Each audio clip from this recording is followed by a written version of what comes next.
ويدعو التعلم والتعليم وذكر والتذكير ونفع انتفاع والإفادة والاستفادة وحث على تمسك بكتاب الله بسنة رسول الله ابتغاء وجه الله بقرب وثواب سبحانه وتعالى بسر الفاتحة.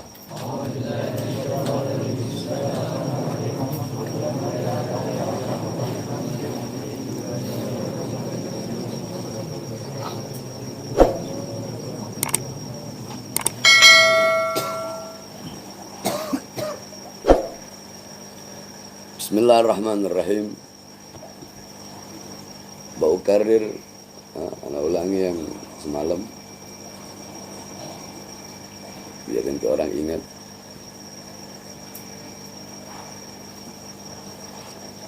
Qala, Bismillahirrahmanirrahim. Bismillahirrahmanirrahim. Bismillahirrahmanirrahim. Qala Sayyiduna Ali karramallahu wajha la aduwa a'da minal jahl. Halas. Berkata Al-Imam Ali ibn Abi Talib radhiyallahu an, yang Allah muliakan wajahnya. La aduwa, tidak ada musuh. A'da, yang lebih harus dimusuhi. Minal jahli, daripada kebodohan. Tadi kan ya.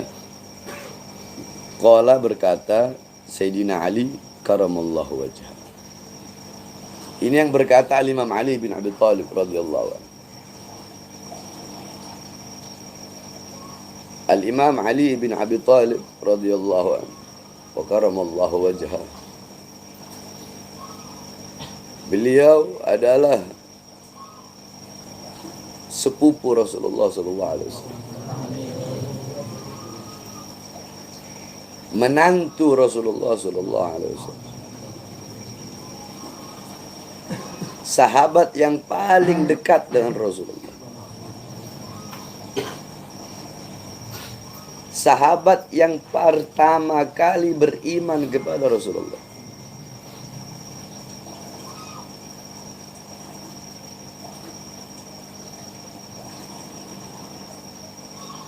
Ibnul Ka'bah waz-Zamzam was-Safa, Asadul Badri wal Hunain, alladhi lam yakfir walau tarfat ain. Ibnul Ka'bah, putra yang lahir dalam Ka'bah. Khilaf ulama. Ada yang mengatakan benar beliau lahir dalam Ka'bah, ada yang mengatakan tidak. Jadi ulama berbeda pendapat. Manusia yang lahir dalam Ka'bah, Asadul Badri wal Hunain, singa perang Badar dan singa perang Hunain. Alladzi lam yakfir walau tarfat ain, yang tidak pernah kafir walaupun sekedip mata. Nah, itulah yang menjadi nisbat daripada laqab karramallahu wajha di sini. Sayyidina Ali karramallahu wajha, yang Allah muliakan wajahnya. Kenapa laqab? Kan setiap nisbat itu pasti adalah jelas. Setiap nisbat, setiap laqab, setiap gelar pasti ada nisbat. Setiap gelar itu pasti ada penyanda. Abu Nawas, bapaknya kerah baju. Loh, kenapa kok dinamakan Abu Nawas? Karena laqabnya, gelarnya Abu Nawas, karena Abu Nawas itu dia kalau pakai baju kerahnya itu panjang sampai di atas kepalanya gini. Jadi kerah baju itu panjang. Makanya nisbatnya itu penyandaran daripada laqab Abu Nawas.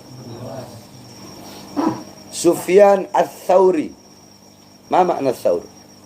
Ats-Tsaur artinya banteng. Kenapa Al-Imam Sufyan Ats-Tsauri diberi gelar banteng? Nisbatnya apa? Penyandarannya apa? Sebabnya apa? Oh, ternyata dulu beliau pernah masuk masjid mendahulukan kaki kiri. Sehingga terdengar suara dari langit, ya Tsaur qaddimul yumna. Hei banteng, dahulukan kaki kananmu. Semenjak itu beliau dipanggil Sufyan Ats-Tsauri. Imam Hatim Al-Asam. Al-Asam maknanya tuli. Loh, kenapa diberi gelar tuli? Nisbatnya apa? Penyandarannya apa? Oh, karena beliau pernah berpura-pura tuli untuk menjaga perasaannya seorang perempuan. Abu Hamid Muhammad Al-Ghazali. Loh, kenapa kok diberi gelar Al-Ghazali? Oh, karena keluarga beliau, ayah beliau, orang tua beliau itu adalah penenun, tukang tenun. Makanya dinamakan Ghazali. Abil Hasan Asy-Syadzili. Kenapa diberi gelar Asy-Syadzili? Nisbatnya apa penyandarannya? Penyandarannya Asy-Syadzili dari Maghrib, karena beliau berasal dari desa yang bernama Syadzili. Ya. Nah, setiap para sahabat Nabi Muhammad SAW memiliki gelar masing-masing. Ya. Sayyidina Abu Bakar gelarnya Siddiq. Apa Siddiq artinya? Hah? Nisbatnya apa penyandarannya? Karena beliau adalah sahabat yang mempercayai pertama kali Isra Mi'raj Nabi Muhammad SAW. Bahkan beliau berkata, andaikan Muhammad bercerita lebih dari itu, tetap aku akan percaya kepadanya. Semenjak itu beliau diberi gelar As-Siddiq. Itu nisbatnya. Sayyidina Umar Ibn Khattab, apa gelarnya? Al-Faruq. Al-Faruq itu artinya orang yang memisahkan antara kebaikan dan keburukan, kebenaran dan kesalahan. Al-Faruq, orang yang bisa memilah, orang yang memisahkan, bisa memisahkan antara kebenaran dan kesalahan. Karena keberanian beliau menentang, ya, menentang sahabat-sahabat beliau yang dulu sebelum beliau masuk Islam itu ikut menyiksa para sahabat Rasulullah. Ketika beliau masuk Islam, beliau menentang, beliau melawan, walaupun sahabatnya sendiri. Nah, semenjak itu beliau diberi gelar Al-Faruq. Sayyidina Utsman bin Affan gelarnya, lakabnya Dzun-Nurain, yang memiliki dua cahaya. Kenapa? Karena beliau pertama menikah dengan anak Rasulullah yang bernama Ruqayyah. Ruqayyah sekarat, beliau sakit keras, ya. Sayyidah Ruqayyah wafat, sakit keras, meninggal dunia. Sehingga Sayyidina Utsman bin Affan, beliau merasa sedih yang begitu berat.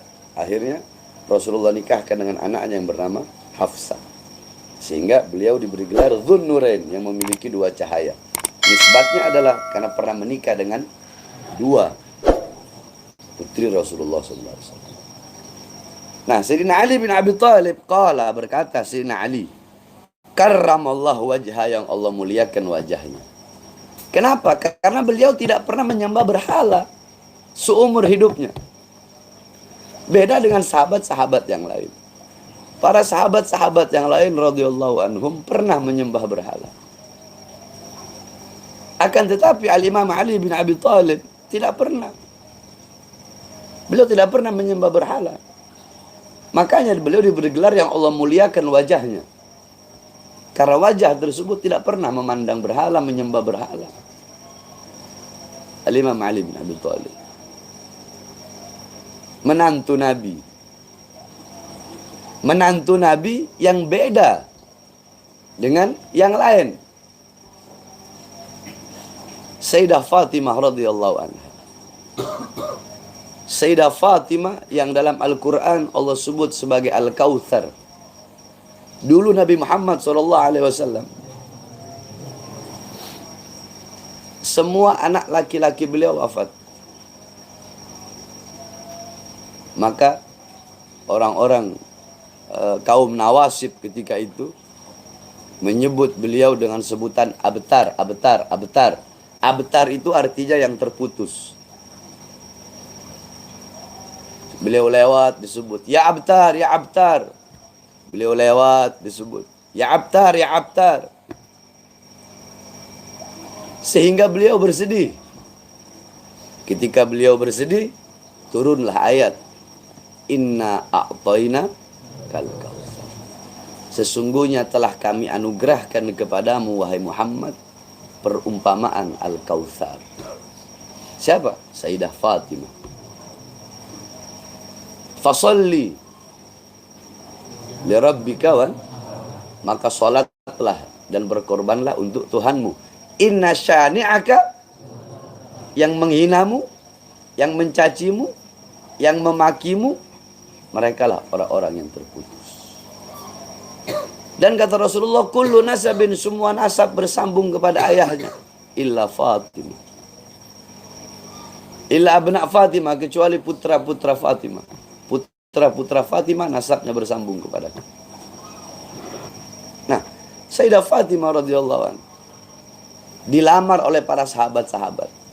Banyak sahabat-sahabat yang melamar Sayyidah Fatimah, tetapi tidak diberi oleh Rasulullah, nggak dikasih oleh Rasulullah. Sampai-sampai ada satu hadis yang berkaitan dengan itu. Kata Rasulullah, ana basyarun mithlakum, aku manusia sama seperti kalian. Aku menikah dengan putri-putri kalian, dan aku menikahkan putri-putriku dengan kalian, illa Fatimah, kecuali Fatimah. Pernikahan Fatimah, aku menunggu perintah dari Allah Subhanahu wa ta'ala. Akhirnya mendapatkan perintah dari Allah untuk menikahkan Sayyidah Fatimah dengan Sayyidina Ali karamallahu wajhah. Loh, kenapa kok enggak dengan sahabat yang lain? Karena tidak ada yang sekufu, tidak ada yang sekafaah dengan Sayyidah Fatimah pada masa itu, kecuali hanya Al-Imam Ali bin Abi Thalib. Sayyidina Ali bin Abi Thalib pengen ngelamar Sayyidah Fatimah, cuma malu kepada Rasulullah.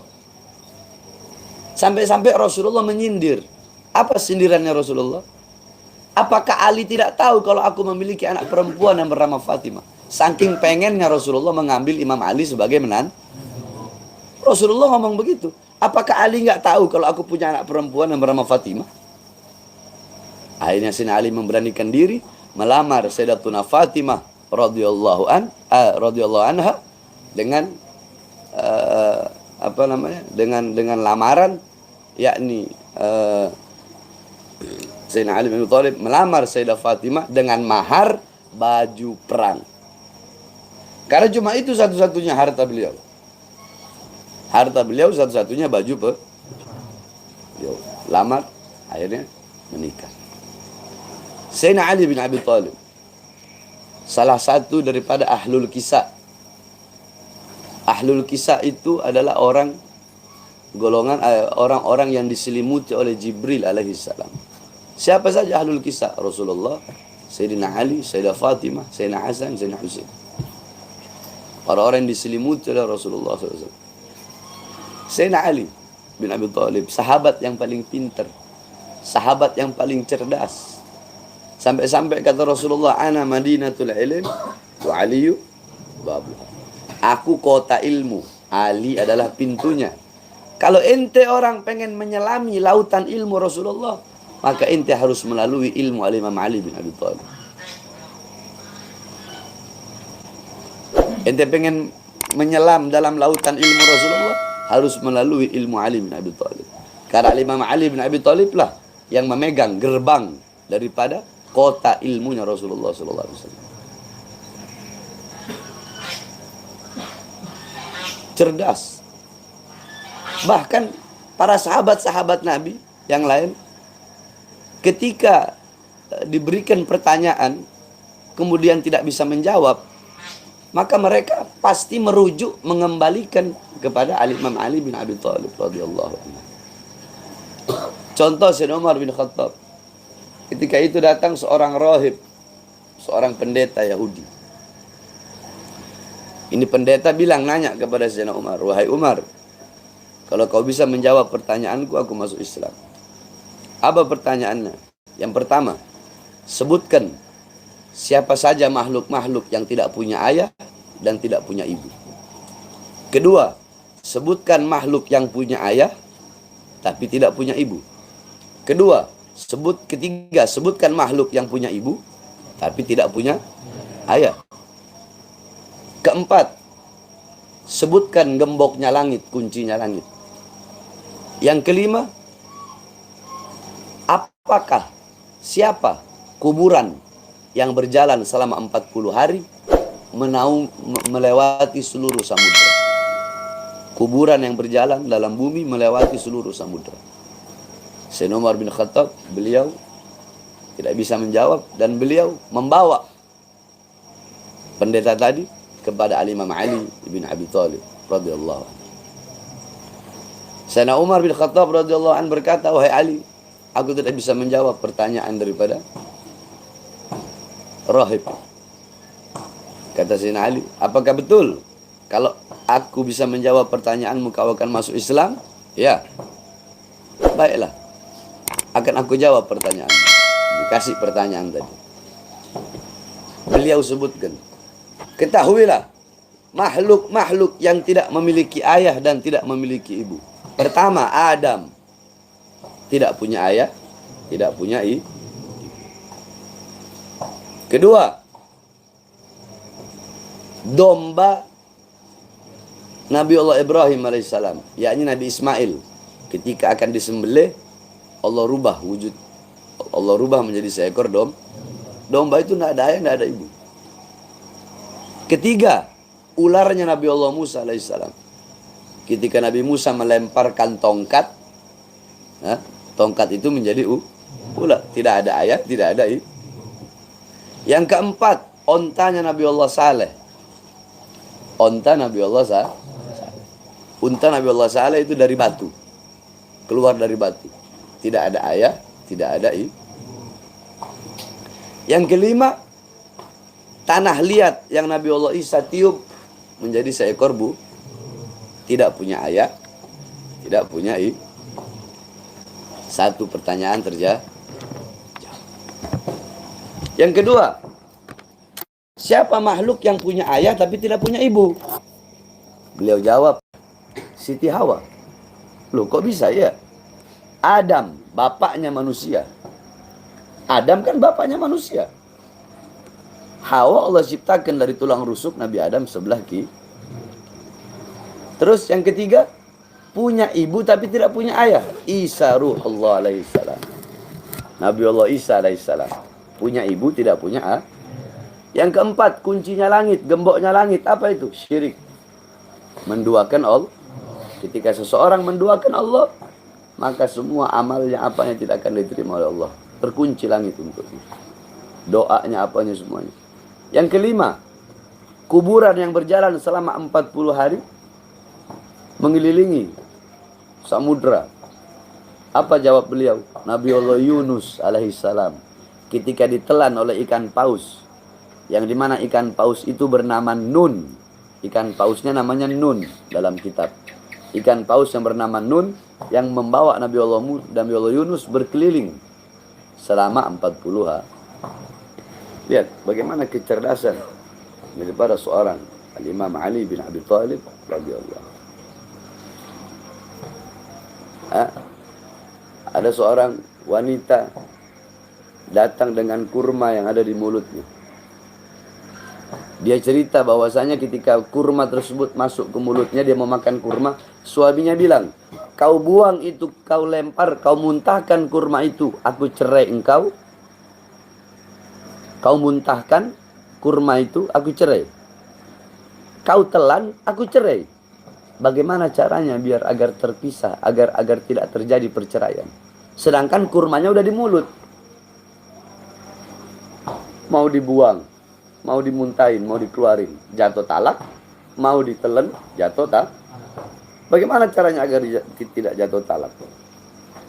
Apa jawab beliau? Beliau menjawab, makan setengah, buang setengah. Karena lafaz yang dikeluarkan oleh suamimu itu adalah satu buah kurma, tidak ada lafaz setengah. Maka telan setengah, keluarkan setengah.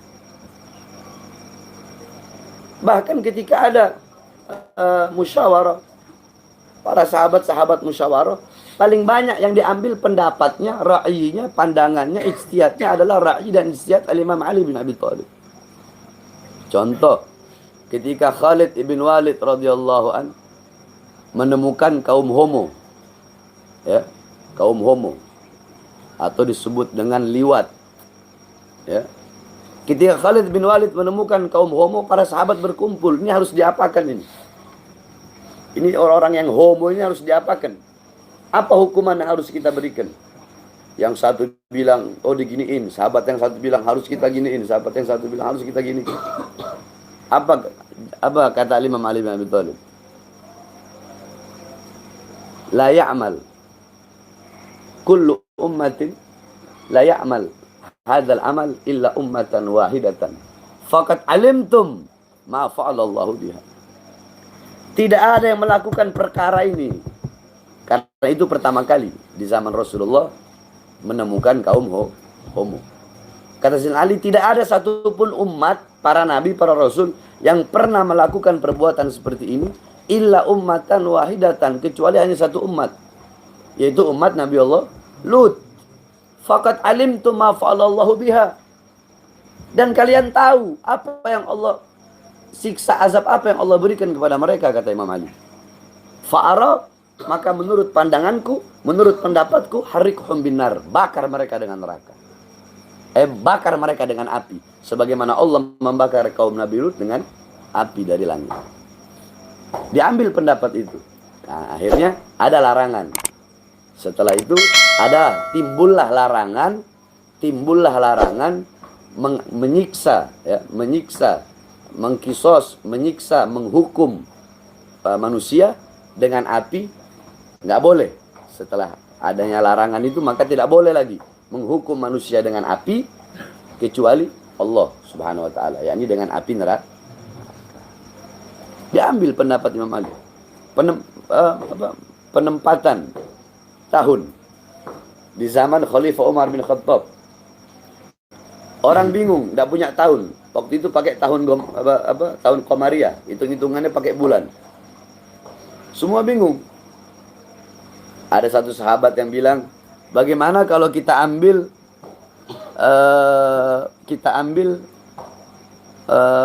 bagaimana kalau kita ambil tahun dari lahirnya Rasulullah?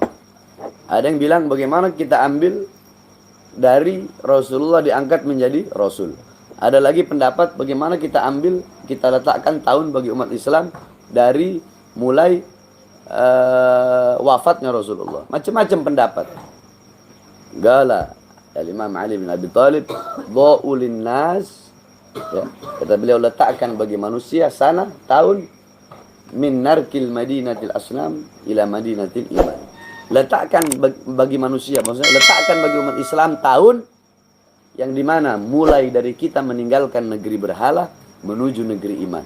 Maksudnya mulai kita hijrah dari Makkah menuju Madinah. Maksudnya ambil tahun, letakkan tahun bagi umat Islam, ambilnya itu dari mulai hijrah. Makanya dinamakanlah hijri. Itu pendapat Imam Ali bin Abi Thalib yang diambil. Itu beliau, ya. Paham? Nah, di sini beliau berkata, Al-Imam Ali bin Abi Thalib karamallahu wajhah qal. Beliau berkata, sudah jelasin kan siapa beliau? Beliau berkata itu sekilas tentang beliau sedikit. Kata beliau, la aduwa, tidak ada musuh. Tidak ada musuh yang harus lebih engkau musuhi minal jahal, daripada kebodohan. Jadi musuh yang paling besarmu itu adalah kebodohan. Musuh yang harus paling kau musuhi. Musuh yang harus paling engkau perangi. Itu kebodohan. Kenapa? Karena kebodohan itu ada di dalam diri kita. Kenapa? Karena kebodohan itu tidak tampak, tidak kasat mata, nggak kelihatan. Dan adanya dalam diri kita. Mending kalau kita sadar diri kita bodoh. Bagaimana kalau kita tidak sadar diri kita bodoh? Mending kalau rajulun yadri, rajulun la yadri wa yadri annahu la yadri. Orang yang tidak tahu, orang yang bodoh dan sadar kalau dirinya bodoh. Orang kalau bodoh dan sadar kalau dirinya itu bodoh, maka dia akan berusaha menghilangkan kebodohan dalam diri. Terus bagaimana kalau rajulun la yadri wa la yadri annahu la yadri? Orang bodoh, goblok, ya, dan dia tidak sadar kalau dirinya bodoh. Orang yang bodoh dan tidak sadar kalau dirinya bodoh, bagaimana mungkin dia akan menghilangkan kebodohan dalam dirinya, sedangkan dia bodoh tapi merasa pintar. Sedangkan dia bodoh tapi dia tidak sadar kalau dirinya bodoh. Nah, inilah musuh terbesar yang harus engkau lawan, yang harus engkau musuhi. Bagaimana cara melawannya, Beb? Bagaimana cara memeranginya? Laisal mar'u yuladu aliman. Tidak ada seorang, tidak ada manusia ini dilahirkan dalam keadaan berilmu, itu tidak ada. Para nabi, para rasul, beliau-beliau belajar kepada Allah. Nabi Allah Adam, siapa yang mengajarkan Asmaul A'zam? Allah yang mengajarkan. Nabi Muhammad, Adabani Rabbi fa ahsana ta'dibi. Allah yang mengajarkanku, sehingga sebaik-baiknya pengajaranku. Apalagi kita. Tidak ada orang dilahirkan tahu-tahu alim. Orang dilahirkan tahu-tahu pinter. Nggak ada. Ini pada intinya kita lahir dalam keadaan tidak tahu. Kalau pengen tahu ya belajar. Kalau nggak belajar ya mana bisa kita tahu.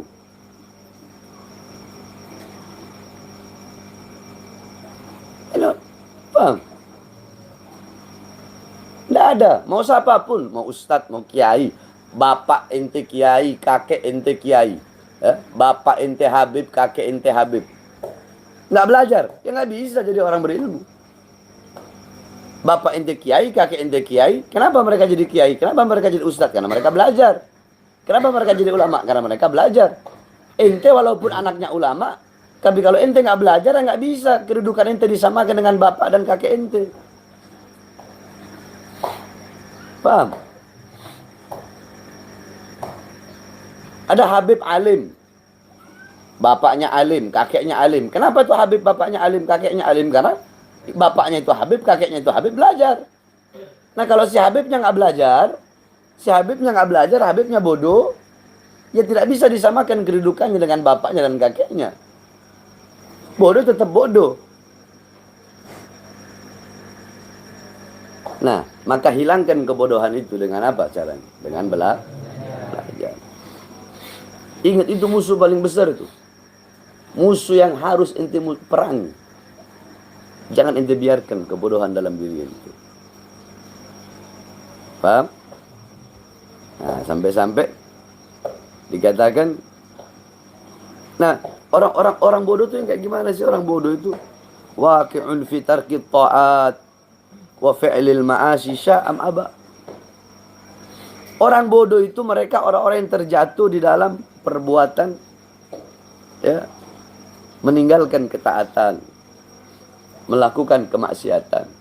Orang bodoh, buta agama, buta Islam, buta Quran, nggak kenal Allah, nggak kenal Rasul, nggak kenal mana halal, mana haram, mana baik, mana buruk, mana yang menyelamatkan dia, mana yang merugikan dia, mana yang mencelakai dia nggak tahu. Ini orang bodoh.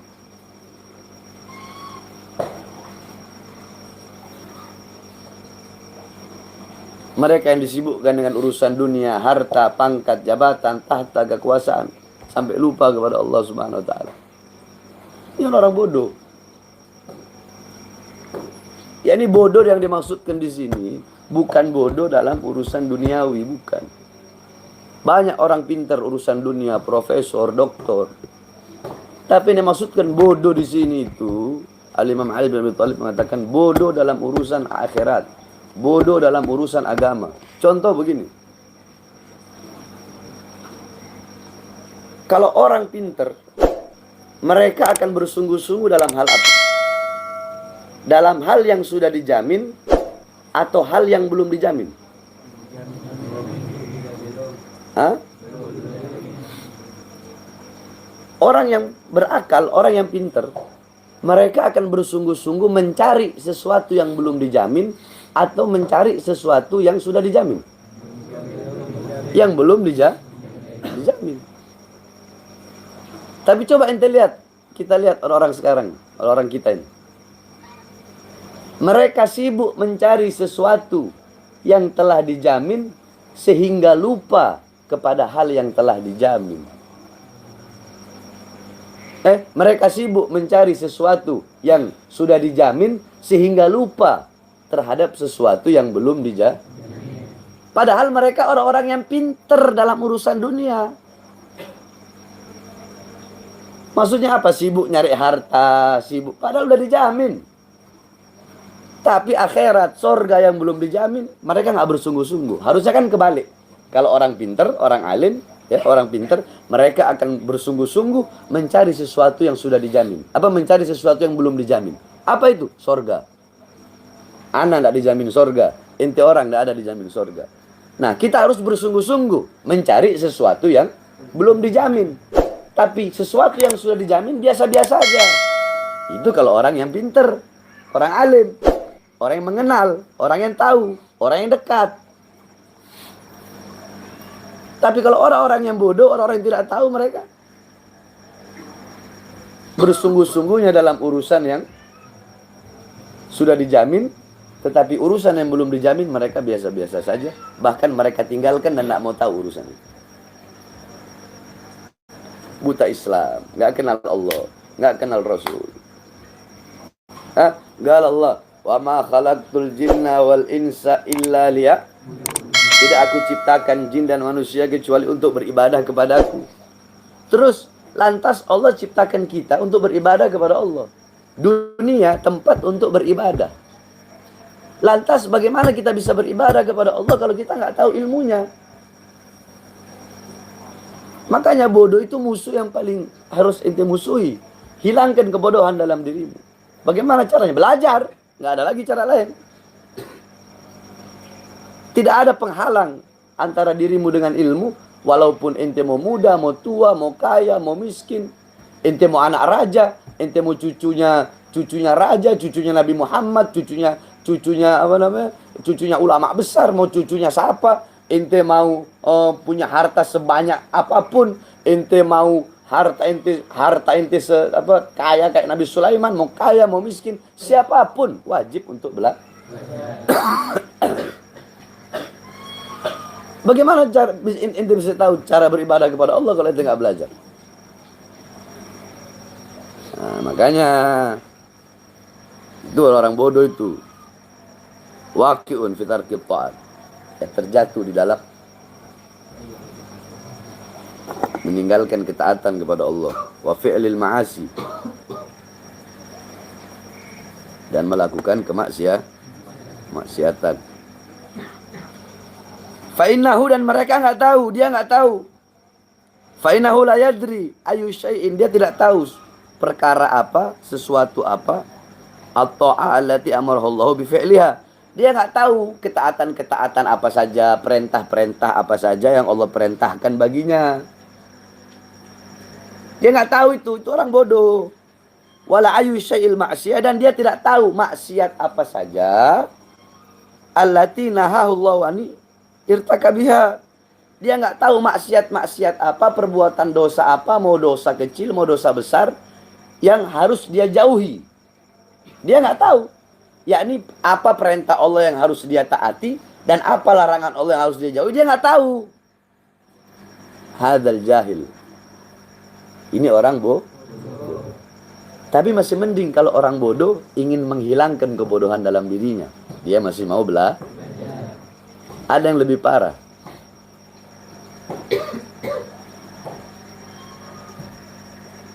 Siapa itu yang lebih parah? Bodoh, goblok, tolol, sok pinter.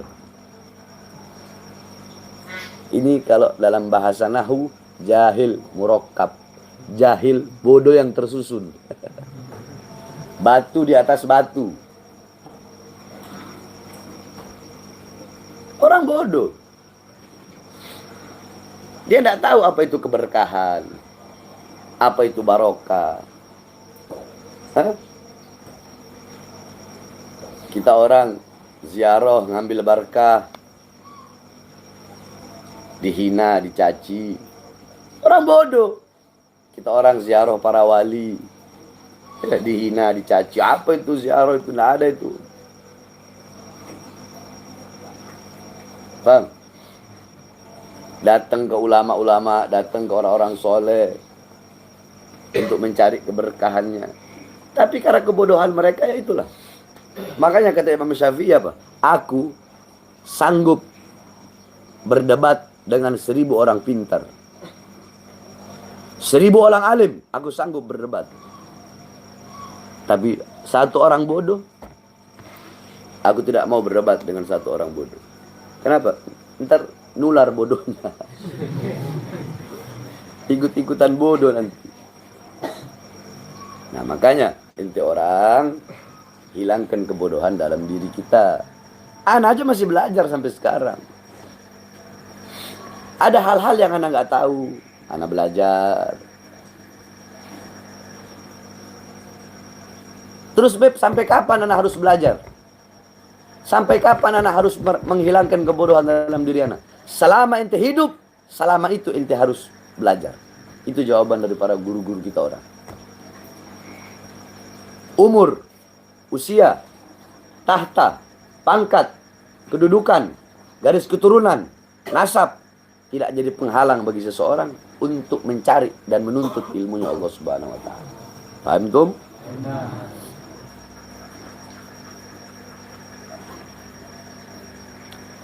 Wa fil jahli qabla mauti mautun li ahli fa ajsaduhum qabla al kuburi kuburu. Wa fil jahli, dan di dalam kebodohan, qabla mauti mautun li ahli, sebelum kematian datang, sesungguhnya orang yang bodoh itu telah mati. Wa ajsaduhum, dan jasad mereka orang-orang yang bodoh, qoblal kuburi kuburu, sebelum jasadnya terkubur, sesungguhnya jasadnya telah dikubur. Ya ini maksudnya apa? Maksudnya orang bodoh itu kayak mayat. Orang bodoh bagaikan mayat. Nggak usah nunggu mati, sesungguhnya hakikatnya. Kalau ngomong syariat, ya syariatnya dia hidup. Tapi hakikatnya dia mati. Kenapa mati? Lah bagaimana nggak mati? Dia nggak kenal Allah, nggak kenal Rasul, nggak kenal Islam, nggak kenal iman. Terus masih dianggap orang hidup. Sedangkan hidup Allah Subhanahu wa taala menghidupkan kita untuk beribadah kepadanya. Terus orang-orang yang meninggalkan ibadah pantas disebut orang hidup? Lah. Makanya di sini dikatakan laisa man mata fastara bimayitin. Innamal maitu mayitul ahya. Bukanlah mayat dalam hal ini, dalam hal bodoh ini, bukanlah orang yang mati itu disebut mayat, bukan. Innamal mayitu, sesungguhnya mayat yang dimaksudkan di sini mayitul ahya, mayat yang hidup. Siapa mayat yang hidup? Orang yang bodoh.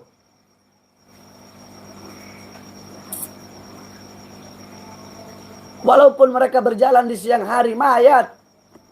Syariatnya ya hidup. Hakikatnya mereka mati. Jiwa mereka mati, hati mereka mati. Jiwanya mati, hatinya mati, batinnya mati. Lah Allah ciptakan kita untuk beribadah kepadanya. Lantas orang yang meninggalkan ibadah, melakukan maksiat, meninggalkan ketaatan, pantas disebut orang hidup? Lah. Mayyitul ahya, mereka adalah orang mayat-mayat yang hidup. Paham? Nah, kita bodoh. Tapi jadilah kita golongan yang bodoh tapi berusaha menghilangkan kebodohan dalam diri kita.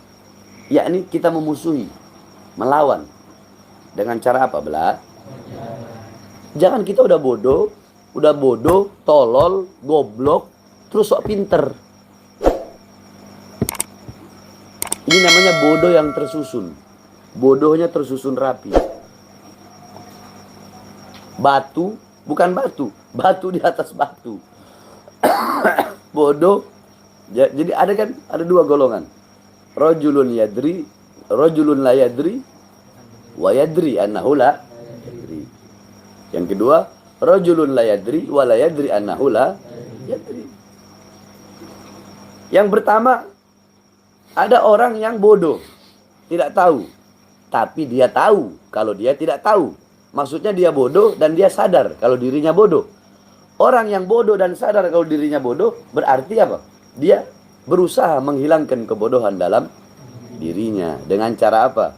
Belajar ilmu agama, berguru. Kalau mau berguru pun yang jelas gurunya harus punya sanad keilmuan.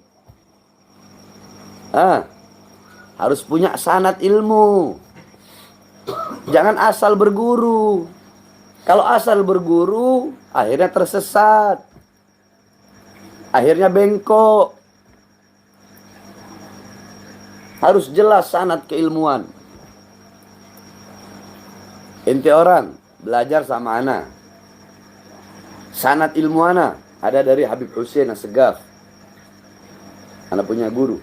Ana belajar ke Habib Hussein. Habib Hussein belajar ke Habib Idrus bin Salim Al-Jufri. Habib Idrus bin Salim Al-Jufri belajar ke Habib Abdullah Syatri. Terus sampai Rasulullah. Satu.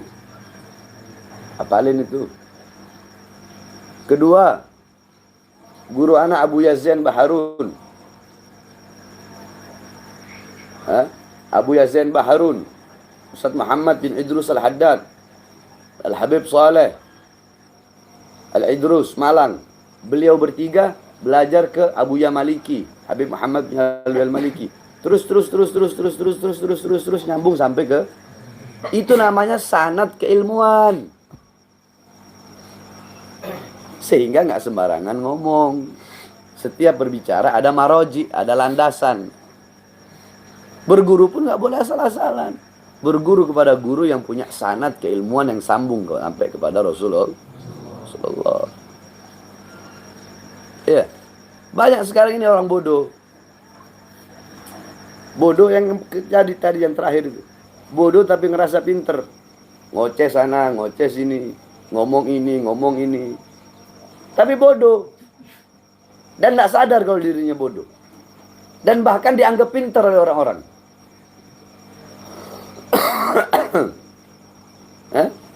Abu Janda, Adi Armando. Jahil, orang bodoh ini. Bodoh dalam urusan agama.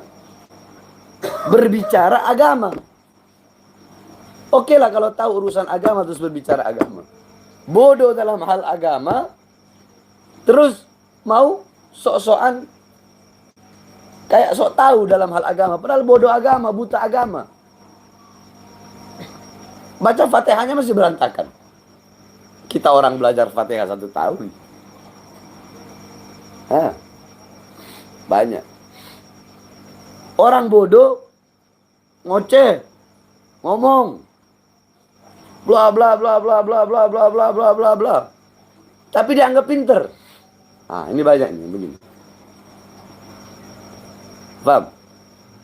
Ini hajar fauqal hajar, batu di atas batu. Jahil murakkab. Jahil murakkab. Makanya waktu itu waktu sidang dulu. Ada satu kiai. Ini kiai, katanya kiai. Tapi ketika ana beri pertanyaan agama, dia nggak bisa jawab. Akhirnya ana bilang, yang mulia, ada satu cerita. Ada seorang pejuang, ini pejuang dikejar oleh kerbau. Ketika dia dikejar oleh kerbau, maka orang-orang bertanya, wahai pejuang, kenapa engkau lari dari kejaran kerbau itu? Padahal engkau bisa menghantam kerbau itu dalam 1 kali hantaman. Kamu pejuang. Kau bisa hantam itu kerbau, kau bisa jatuhkan itu kerbau. Apa jawaban pejuang itu? Aku tahu dia ini kerbau. Tapi kerbau ini tidak tahu kalau aku pejuang. Makanya aku lari dari dia. Nah di sini pertanyaannya, siapa pejuangnya, siapa kerbaunya? Langsung jamaah di situ yang hadir di sidang, Kiai Kebo. Langsung pada begitu semua. Paham tuh? Jadi hilangkan kebodohan dalam diri kita. Sebab kebodohan itu mayat.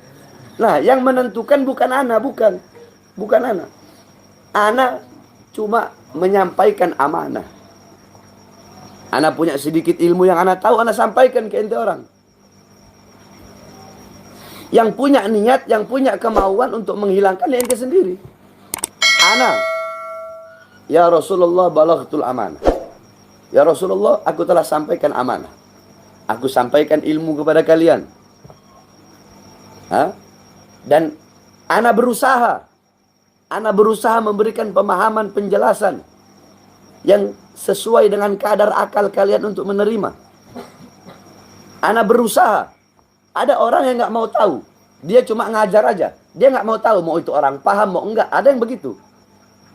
Ada pengajar yang begitu. Dia ngajar tapi dia nggak mau tahu. Mau paham kek, mau enggak kek, bodo amat. Ana enggak. Ana berusaha biar ente orang paham. Ana berusaha menghilangkan kebodohan dalam diri ente. Tapi apalah daya. Ana sudah mengajarkan ilmu, sudah memberikan pemahaman, penjelasan, berusaha berkali-kali berusaha menghilangkan kebodohan dalam diri ente orang. Tapi kalau ente nggak mau ya nggak bisa. Semua pilihan ada di tangan ente. Ente mau jadi mayat atau enggak, mau selamat atau celaka, mau beruntung atau rugi, mau bodoh atau pinter. Pilihan ada di tangan ente, di hati ente, kemauan ente, niat ente, tujuan ente. Paham tum? Maka hilangkanlah kebodoh. Sampai-sampai yang terakhir. Wa qala Sa'al bin Abdullah Tustari radhiyallahu an. Ya. Min kibaril a'immah mutakallimin fi ulumil ikhlas wal riyad wan nafas. Ini Al-Imam Sa'al bin Abdullah Tustari. Beliau daripada salah satu pembesar a'immah, pembesar para sufi. Pembesar para sufi. Ya. Pembesar para sufi. Keikhlasannya luar biasa. Riyadhahnya, melatih jiwanya, tazkiyatun nafasnya. Imam Sahal bin Abdullah Tustari rahimahullah, semoga Allah merahmatinya. Beliau berkata, apa kata beliau? Ma'usya Allahu bima'siyatin a'zam minal jahl. Subhanallah. Kita bayangkan. Tidak ada maksiat, tidak ada kemaksiatan kepada Allah yang lebih besar daripada kebodohan. Yakni bodoh itu maksiat yang besar. Jangan ente pikir bodoh itu bukan maksiat. Anda tanya, nuntut ilmu hukumnya apa? Meninggalkan kewajiban berarti maksiat. Bahkan bukan hanya wajib, sangat-sangat wajib. Ente sholat nggak pakai ilmu, sholat ente nggak diterima. Kullu amalin bila ilmin amaluhu mardudatun atukbalu. Setiap amal tanpa didasari dengan ilmu maka amalnya mardudatun, ditolak, tidak diterima, la tukbalu. Nah, bagaimana ente bisa sholat tanpa ente belajar ilmunya Berarti menuntut ilmu, belajar ilmu sholat itu lebih wajib daripada sholat. Karena dengan ilmu itu ente bisa tahu bagaimana tata cara sholat. Malil wasail hukmul magasid. Kalau naik ke atas, contohnya naik ke atas hukumnya wajib. Maka yang menjadi pendorong, yang menjadi sebab ente bisa naik ke atas itu juga hukumnya wajib. Apa yang menjadi sebab ente naik ke atas? Tangga kan? Kalau naik ke atas wajib, maka tangga juga hukumnya wajib. Sebab kenapa? Tangga yang menjadi perantara ente bisa naik ke atas. Makanya nuntut ilmu itu sangat wajib. Sehingga meninggalkannya, yakni nggak belajar, membiarkan kebodohan, itu pun sangat-sangat maksiat. Paham ya? Ya? Ya, ini semua ada di ente orang. Ya, bukan ada di anak. Anak pun masih belajar. Sampai sekarang anak masih belajar. Ente pikir anak nggak belajar, anak masih belajar sama anak punya guru-guru. Sekalipun lewat telepon, anak belajar. Hal-hal yang anak tidak tahu. Hal-hal yang anak tidak tahu, anak tidak pernah malu untuk bertanya. Anak nggak pernah malu untuk bertanya hal yang tidak anak tahu dalam ilmu agama. Anak nggak tahu, anak tanya. Paham? Jadi anak udah kasih ke ente. Semuanya tergantung ente. Jangan sampai kayak lilin. Anak bakar itu lilin. Untuk apa? Untuk menerangi ente. Maksudnya apa? Ini tamsil, perumpamaan. Anak bakar lilin. Anak bakar lilin untuk apa? Untuk bikin ente terang. Maksudnya apa? Ana udah kasih ilmu ke ente. Ana udah kasih pemahaman, penjelasan, berusaha menghilangkan kebodohan. Udah ana terangi nih lilin. Tapi ente yang tiup. Ana terangi lagi, ana pasang lagi. Ente tiup. Berarti kan ente yang nggak mau diterangi. Ente yang nggak mau dibimbing. Ente yang nggak mau ditunjuk ke jalan yang benar. Ente yang mau tersesat. Ente yang mau tenggelam di dalam lautan kebodohan. Ente berarti yang mau tenggelam dalam lautan maksiat. Ente berarti yang mau membiarkan musuh terbesar itu hidup dalam diri ente.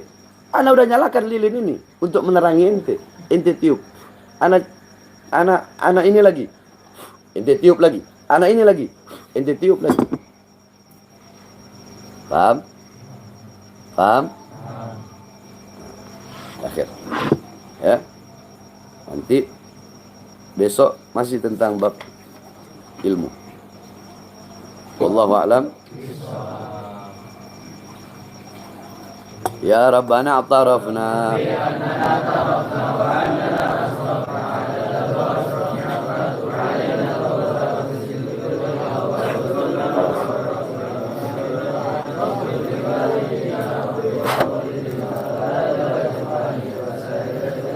wa kulli dhi mahabba au jiratin au suhbah.